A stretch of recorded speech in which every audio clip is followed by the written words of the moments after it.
perkenalkan, nama saya Balkis Ratu Pangesti dari Prodi S1 Kebidanan semester 2 dengan nomor NIM 12300222030. Di sini saya akan menjelaskan tentang biolistrik praktikum menang. Baik, yang pertama di sini saya akan menjelaskan pengertian biolistrik. Biolistrik adalah energi yang dimiliki setiap manusia yang bersumber dari ATP atau adenosin trifosfat, di mana ATP ini dihasilkan oleh salah satu energi yang bernama mitokondria melalui proses respirasi sel. Biolistrik juga merupakan fenomena sel.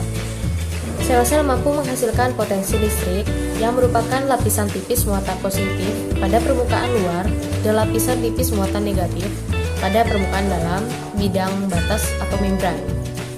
Kemampuan sel saraf atau biasa disebut dengan neurons menghantarkan isyarat biolistrik sangat penting.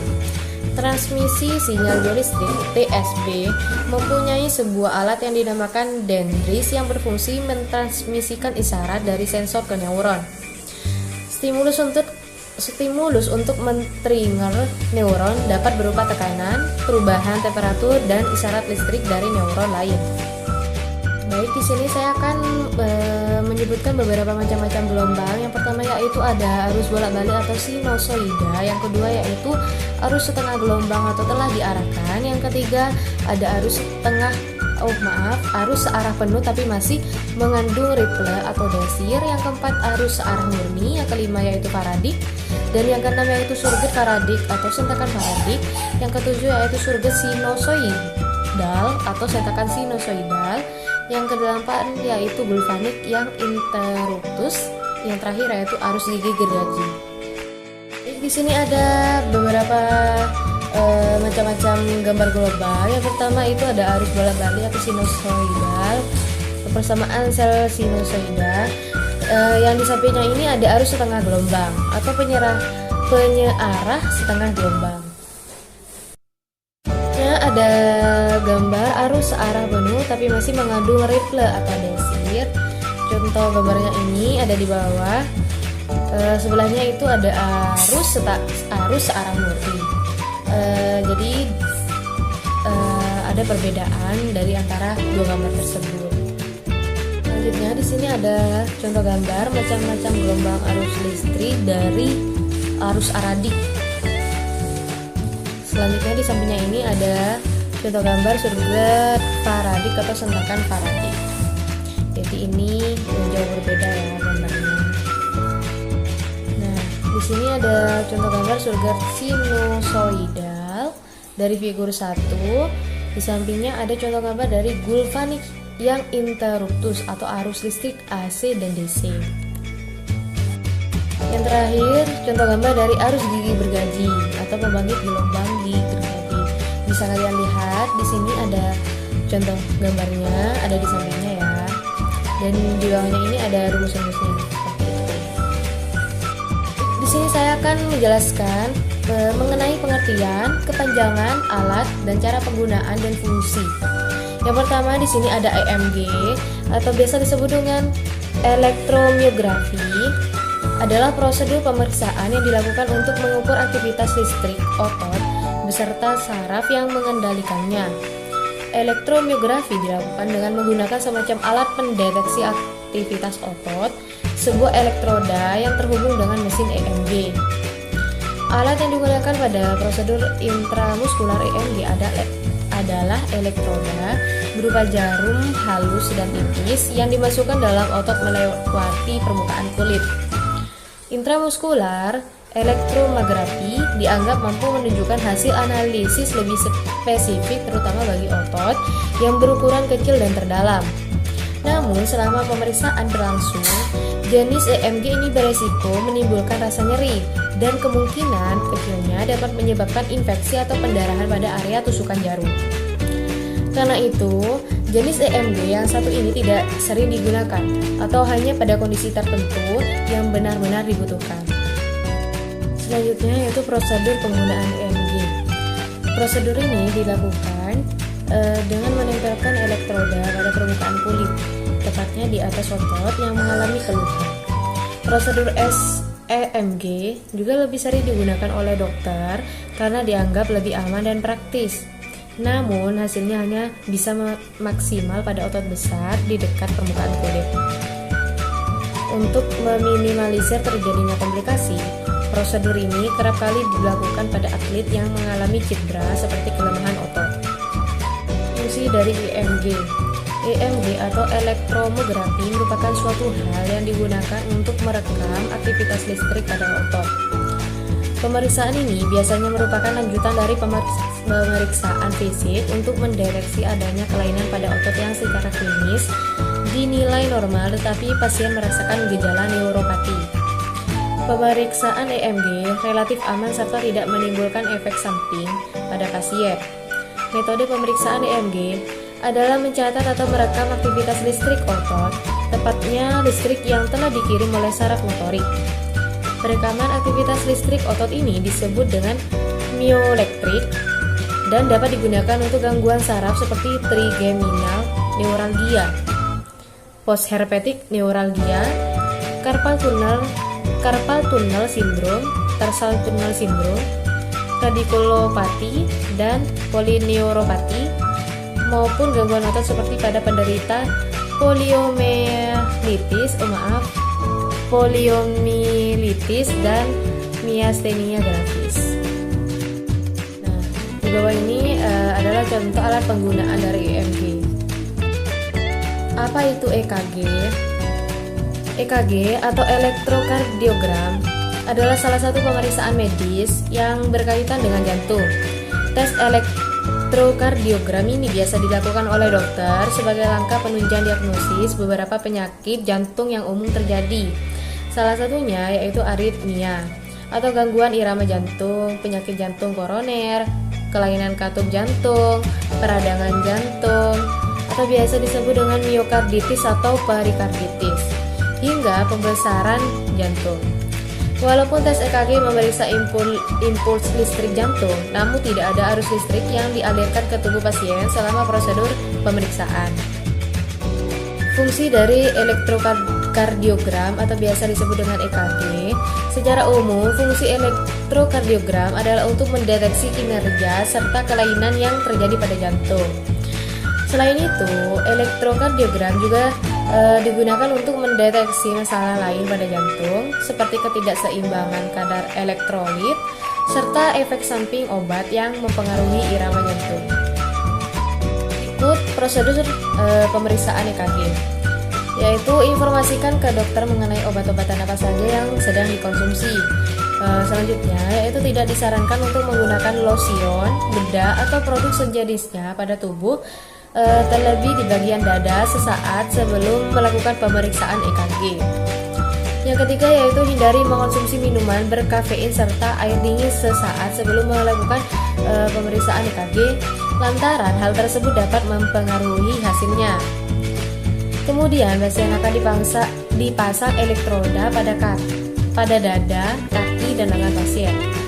Elektroda adalah alat berupa lempengan logam dengan kabel yang terhubung ke mesin EKG.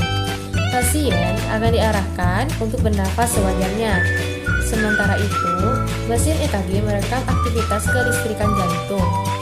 Setelah perekaman selesai, semua peralatan elektroda akan dilepas. Seluruh proses ini akan berlangsung sekitar 5 hingga 10 menit saja. Ini adalah contoh dari alat penggunaan EKG. Selanjutnya, di sini saya akan menjelaskan pengertian dari EEG atau biasa disebut dengan elektroensefalografi.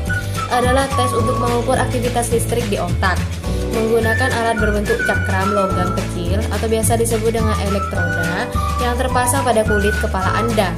Tes ini dapat mengidentifikasi aktivitas listrik yang abnormal di otak, yang mungkin mengindikasikan adanya kelainan sistem saraf atau penyakit otak tertentu pada diri Anda.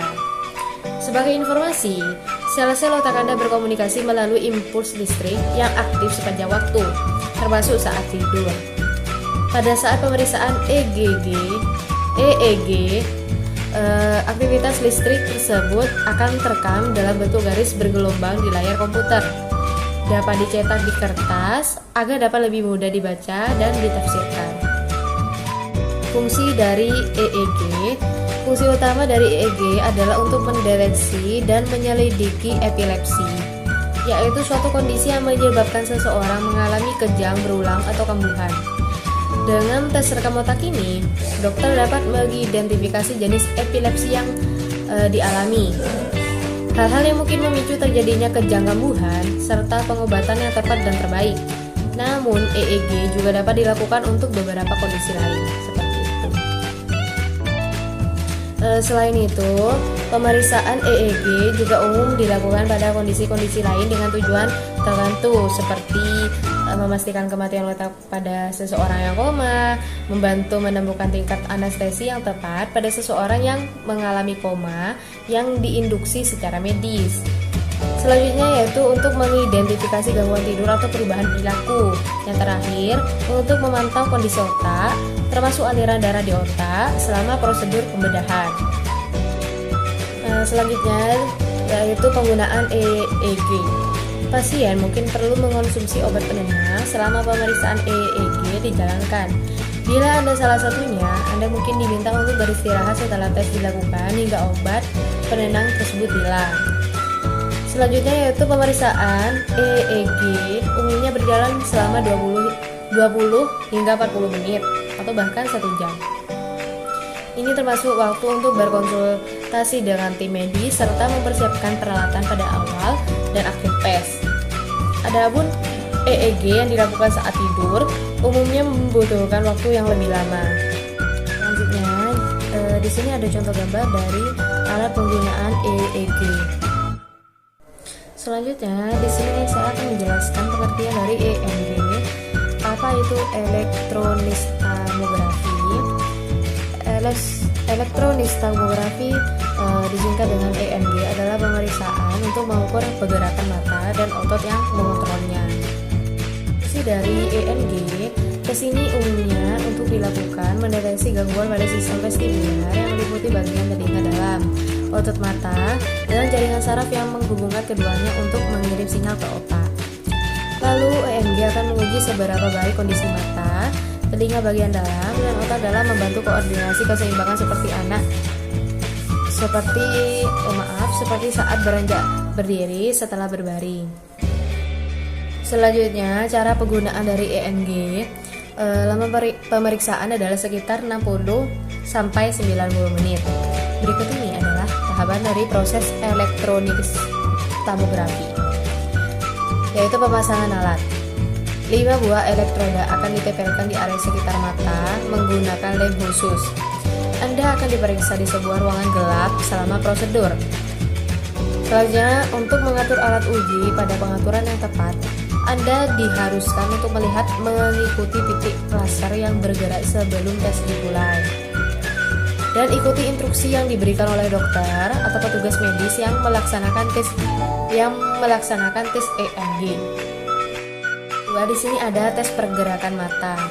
Tes pertama akan dilakukan dengan mata yang tertutup dan akan diminta melihat lurus ke depan dan kedua sisi. Selama tes ini, pergerakan mata akan direkam. Setelah itu, tes elektronistamografi akan merekam pergerakan mata yang mengikuti pergerakan bola-balik pendahuluan. Yang mengikuti pergerakan bola-balik pendulum. Tes ketiga melibatkan pengukuran gerakan mata saat mengikuti pergerakan beberapa objek yang bergerak keluar dari batas pandang. Setiap kali satu objek melintas, mata diharuskan fokus pada pergerakan objek selanjutnya. Lalu, pembacaan tes EMG akan dilakukan saat menggerakkan kepala dari sisi satu ke sisi lainnya, termasuk saat mengarahkan kepala ke atas dan juga ke bawah. Setelah ini, akan diminta untuk menggerakkan badan serta kepala dalam beberapa posisi. Ketiga, di sini ada tes uji kalori. Menjelang akhir tes EMG, pergerakan mata akan direkam sementara air dingin dan air hangat diletakkan dalam telinga Anda. Pada kasus tertentu, udara dingin dan hangat akan dihembuskan ke dalam telinga Anda. Bagian tes ini disebut uji kalorik. Tes kalori pada elektronistamografi tidak akan dilakukan jika Anda memiliki gendang telinga yang bolong. Di sini ada contoh gambar alat pemeriksaan dari EMG. Selanjutnya di sini saya akan melanjutkan materi pengertian dari ERG. ERG atau biasa disebut dengan elektroretinografi adalah pemeriksaan untuk mengukur respon elektrik dari sel batang dan sel kerucut. Kedua sel sensitif cahaya ini merupakan bagian dari lapisan retina mata. Pada umumnya, ERG dilakukan untuk mendeteksi kelainan pada retina. Pemeriksaan yang dikenal dengan nama elektroretinogram ini juga dapat membantu dokter dalam menentukan pasien memerlukan operasi retina atau tidak. Lalu, ERG juga dapat membantu dokter menentukan apakah pasien membutuhkan operasi retina atau operasi mata lainnya, seperti pengangkatan katarak. Seperti itu. Dari ERG itu sendiri, untuk pemeriksaan yang mengukur respon listrik sel-sel pada lapisan saraf mata terhadap rangsangan cahaya yang diberikan, yang dikenal sebagai sel batang dan sel kerucut. Lalu, cara pemeriksaan menggunakan ERG. Menggunakan instrumen dengan cahaya terang dan lensa khusus untuk memeriksa bagian belakang mata kamu, termasuk retina. Instrumen tersebut dapat memberikan tampilan mata kamu yang sangat terperinci, sehingga dokter dapat melihat bila ada lubang, robekan, atau ablasi pada retina. Ini ada contoh alat pemeriksaan dari ERG sendiri. Apa sih EOG itu? EOG atau sinyal elektrokulogram merupakan hal utama dalam perkembangan kontrol multimode, perangkat komunikasi, dan hubungan komputer interfaces. Sinyal ini umumnya mempunyai manfaat yang sangat besar bagi penyandang cacat ataupun lumpuh. Elektrokulografi adalah teknik untuk mengukur potensial akibat gerakan mata, dan sinyal yang dihasilkan disebut elektrotulogram atau EOG. EOG memberikan informasi tentang orientasi mata. Selain itu, kecepatan angular dan percepatan angularinya juga dapat ditentukan. Fungsi dari EOG itu sendiri untuk mencatat atau mengukur berbagai potensial pada kornea retina sebagai akibat perubahan posisi dan gerakan mata. Lalu, dasar perekaman adalah perbedaan potensial listrik antara bagian depan dan juga belakang mata. EOG telah ditemukan sebagai metode tindakan yang mungkin untuk semua jenis gerakan mata, kecuali untuk gerakan mata intra. Penggunaan EOG yaitu dengan sebuah LED inframerah diposisikan IM di depan subjek. Lalu, untuk mengukur kepala posisi, dua sensitif cahaya dioda inframerah yang dipasang pada tontonan. Sensor yang sebagian tertutup oleh hitam silinder, akibatnya cahaya inframerah mencapai mereka hanya sebagian. Lalu, jika kepala diputar ke kanan dioda sebagian di bawah naungan silinder, sedangkan dioda kiri terkena cahaya inframerah. Setelah amplifikasi listrik yang tepat dan penyaringan, perbedaan antara intensitas cahaya yang diterima dari kanan dan dioda kiri berhubungan linear dengan kepala horizontal angular.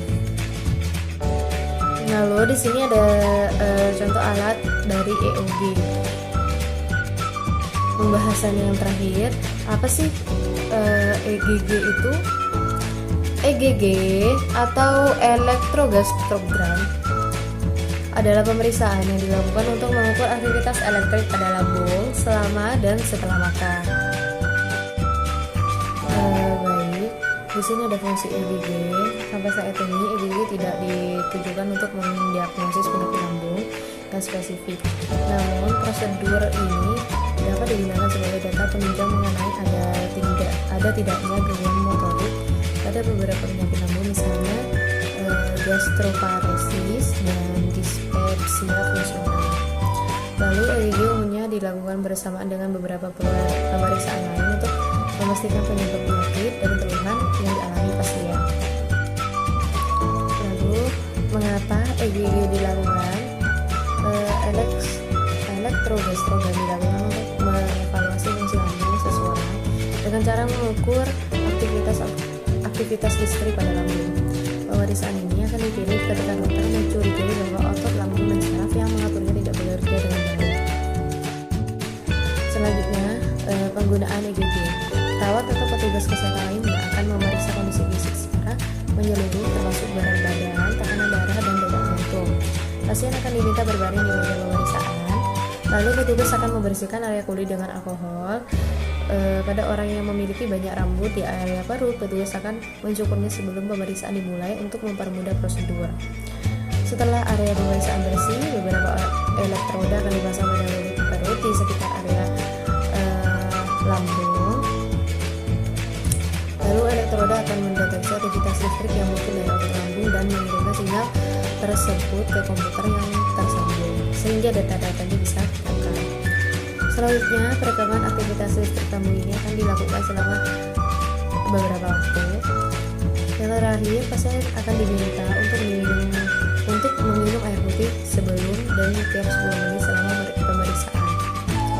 Dokter bisa meminta Anda untuk mengkonsumsi makanan. Di sini ada contoh alat penggunaan dari EKG. Cukup sekian dari saya.